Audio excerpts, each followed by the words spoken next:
Lorsqu'on place une charge électrique, par exemple positive dans un espace, celle-ci crée un champ électrique autour d'elle, d'autant plus fort que l'on est près de la charge source du champ. Le champ est dirigé vers l'extérieur, il s'échappe de la charge. En un point M de l'espace, on peut représenter ce champ, EP, puisque c'est le champ créé par la charge P. On peut l'exprimer mathématiquement en définissant un vecteur unitaire U.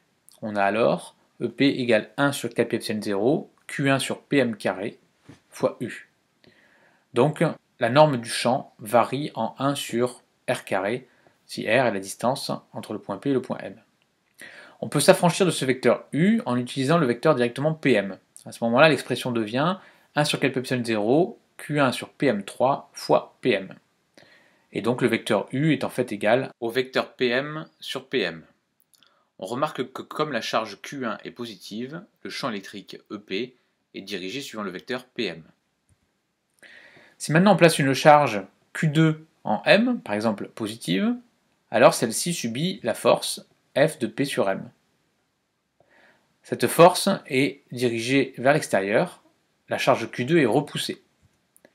L'expression de la force subie est la suivante, F de P sur M égale Q2 fois EP, et donc égale à 1 sur 4 pi epsilon 0, Q1 fois Q2 sur PM3, vecteur PM. On a bien Q1 et Q2 qui sont positifs, donc on a la force qui est dirigée suivant PM. Si maintenant on place une charge Q2 négative en M, à ce moment-là, la charge est attirée, et donc on a le produit Q1 et Q2 qui est négatif, et donc la force, qui a la même expression, mais qui est dirigée suivant l'inverse du vecteur PM. Si maintenant on place une charge négative, à ce moment-là, on a un champ qui a une norme qui varie également en 1 sur R2, plus on s'éloigne, plus ce champ est faible, mais cette fois-ci, le champ est dirigé vers la charge. En un point M, on peut dessiner le champ, et celui-ci garde exactement la même expression que précédemment. Si on place une charge Q2 positive, à ce moment-là, Q1 et Q2 sont au signe contraire, la charge sera attirée. La force F de P sur M garde toujours la même expression. Q1 et Q2 est négatif, donc on a la force qui est dirigée suivant l'inverse du vecteur PM.